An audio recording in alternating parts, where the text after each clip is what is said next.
Nigerians and the world over woke up to the shocking news of the abduction of 276 schoolgirls by Boko Haram insurgents in Chibok town in the troubled Borno state of the northeast sub-region of Nigeria in the year 2014 under the then President Goodluck Jonathan administration.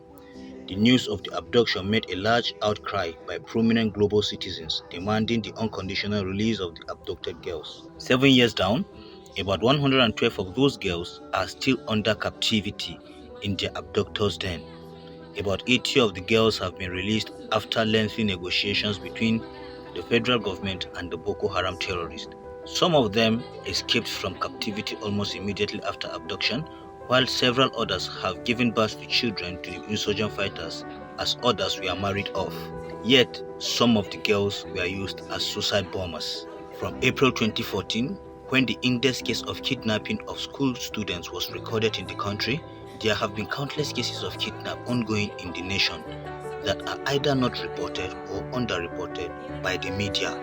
During this year's commemoration of the 7th anniversary of the Chibok girls' abduction, Al-Amin Foundation, a non-governmental organization in partnership with other donors like ICANN, Form 1, Can Women Wing, Muslim Widows Association, as well as the Christian Widows Association, came together to voice out on the plight of women, mothers, and young girl survivors who have continued to suffer from the stigmatization and psychological trauma associated with their experience in the captor's den. As you have been told, today is 14th of April 2020, exactly 7 years on a day like this. 276 Chibok girls were abducted in a government secondary school here in Borno State.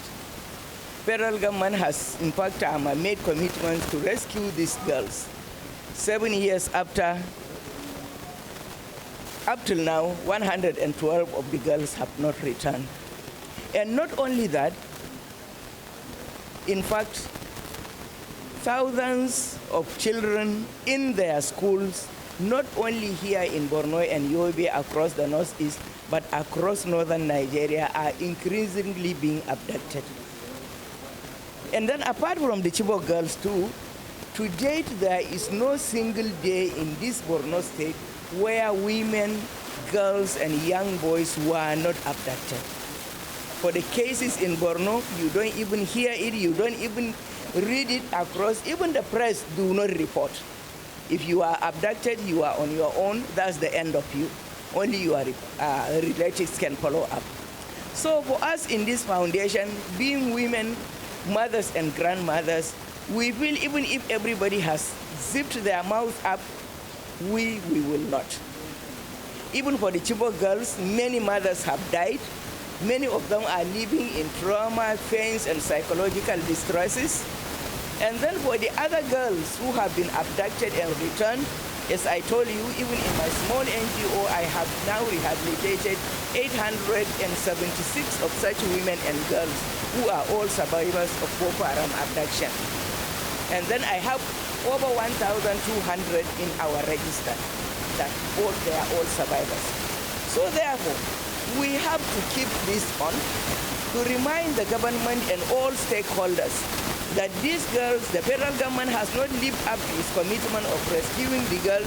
Even if it cannot, then maybe there has to be some explanations or information to the parents of such girls, and to tell them that we have several thousands of such girls and women who are suffering the same fate, who, in fact, nobody knew when they were abducted, nobody knew what they went through, nobody knew when they came back, and then the situation they are in for now.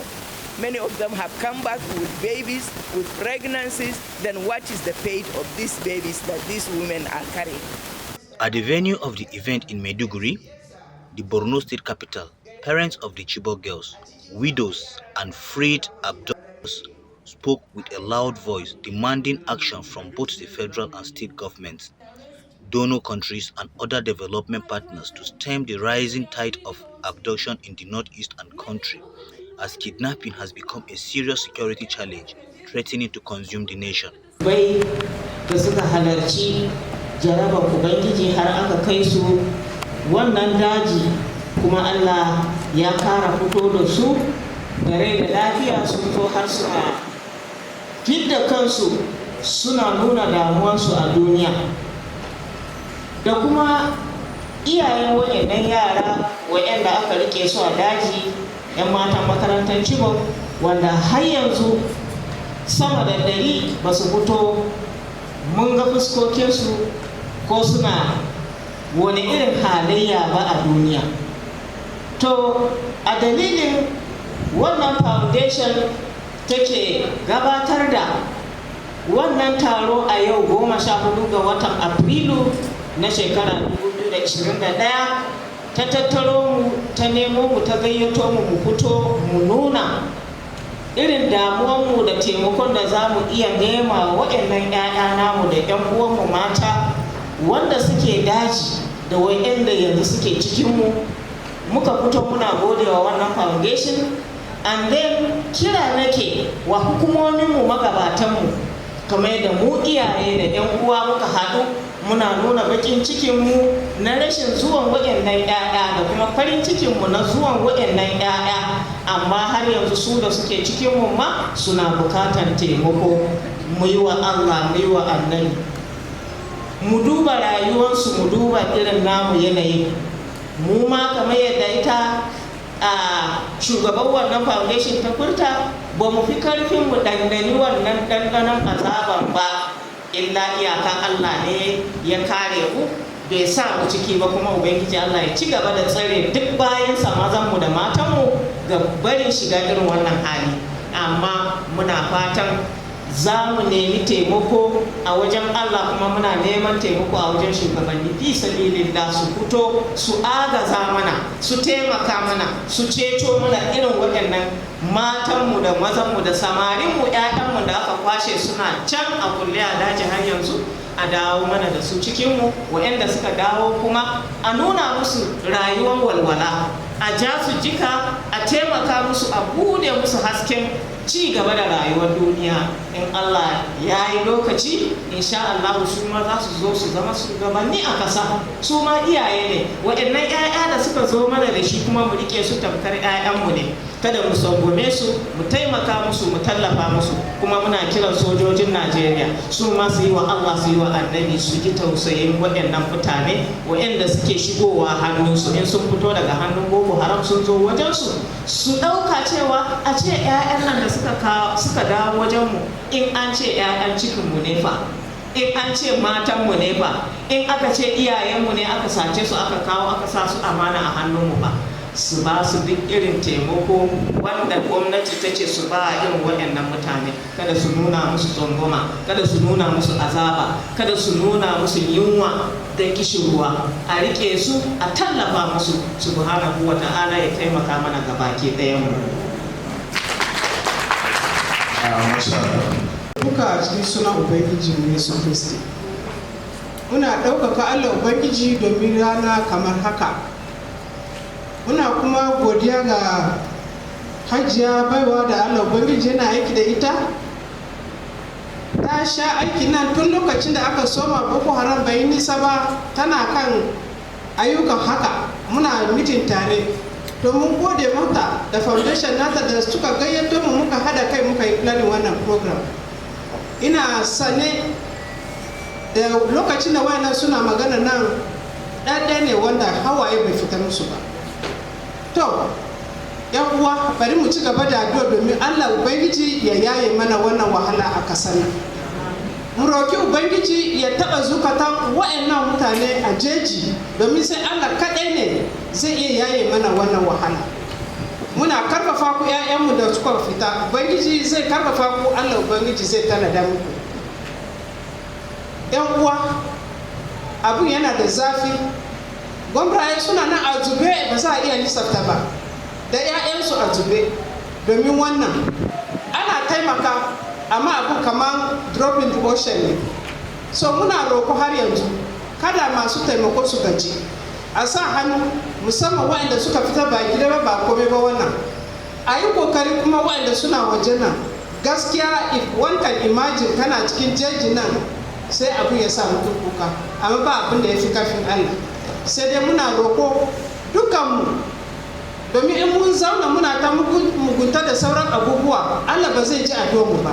Zabura 66 aya 18 yace idan ka ɓoye zunubi a cikin zuciyarka, addu'arka Allah ba zai ji ba. So zai yi kyau mu koma ga Ubangiji mu tuba, mu roke shi, ba abin da ya fi karfin shi. Allah Ubangiji yana nan. Muna godiya domin zaman lafiya da muna zama tare da yan uwa mata musulmai da Christians. Kamar yadda kun gan mu a nan, mun gode. Muna roƙon dukkan mu a nan, duk inda muke yanzu wahala nan ba na Kirista ba na musulmi ba. Namu duka mu yi zaman lafiya da juna, mu yi hakuri da juna, mu gafarta ma juna a yanayin da muka gan kanmu a cikusu. ‘Ya'yanmu suna nan a zube, yanzu ma control na sexual abuse a cikin gari is not easy. Domin ba masu lura da su, ba masu aure, da kuma cikusu wannan ya kawo wannan abubuwa.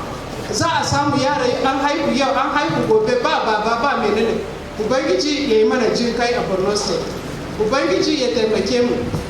Gwamnati tana kai, muna sake roka su ci gaba ushe ni domin mu samu salama, mu koma Borno home of peace na da muka sani. Ubangiji ya taimake mu. Wannan a cikin tunaninmu mun san illan da ya kawo.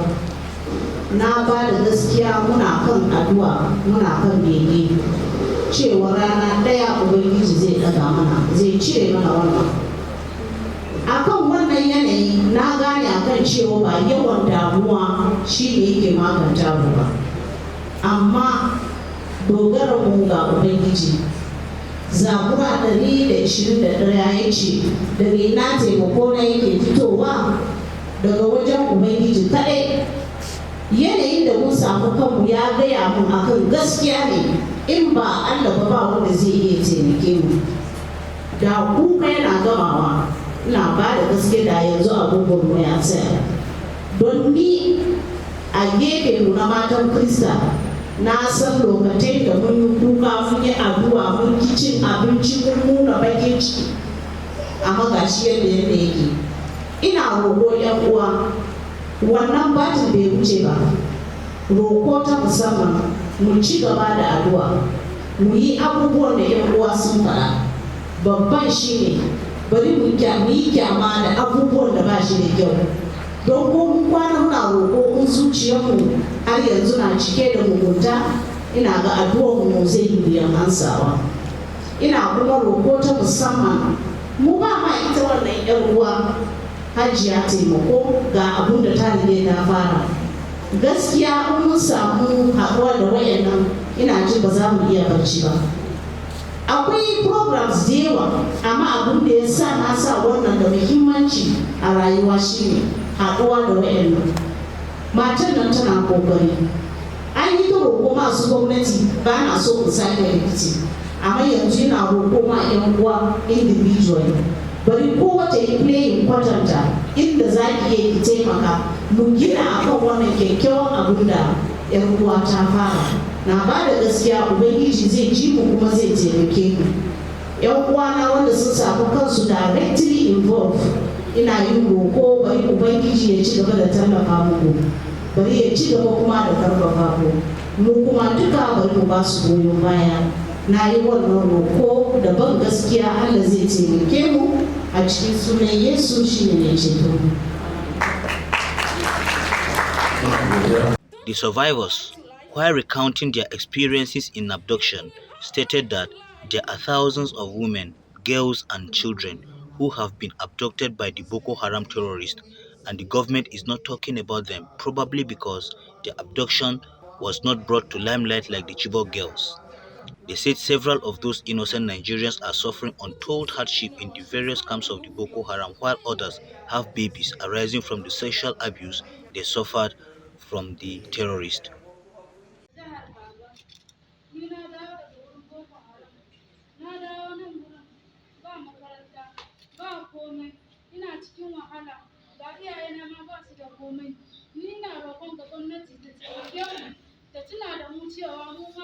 ba ɗan ciwo ba ne kaɗai abin ya faru da su. Gwamnati ta tuna da mu. Wai uwanmu wanda suke can ma muna roƙon gwamnati ta tuna da su ta kawo su. Daga cikin survivors. Na haifa lokacin da ban da niyan haihuwa. Na gode ya ta daga jeji. Gwamnati bata san da ni ba. Ya ta wa zai ɗauki nauyinta. Ina roƙo ga gwamnati kan manyan 'yan garinmu su taimaka su ɗauki ɗawainiyar yata.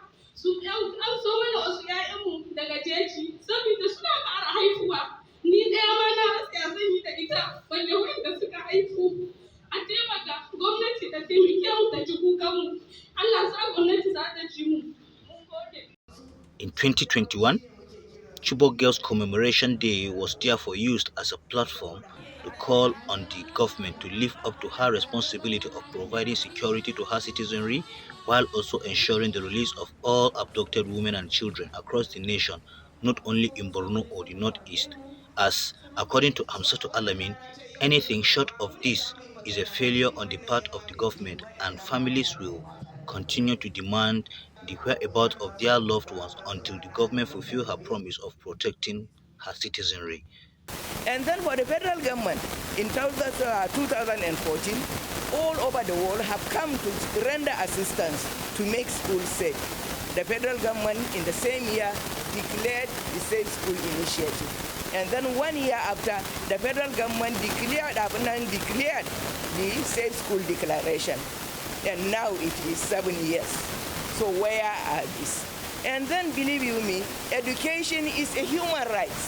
The Sustainable Development Goal number 4 is about education, which makes education, access to education, and then quality education as a right to every child. So what is happening to us in Borno State?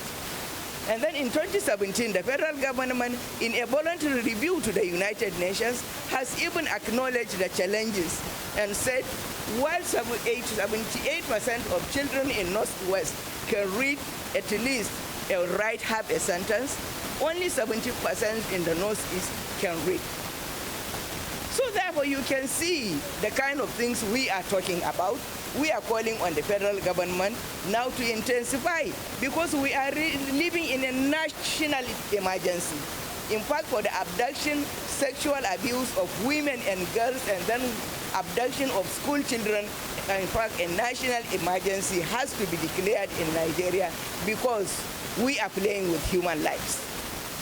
We are playing with the human rights of individuals in this most marginalized part of the country.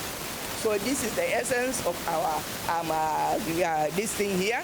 And then not only the government, even to the insurgents, the Boko Haram themselves, the other armed bandits and then gangsters who are abducting our children and then women, sexually abusing them across Nigeria.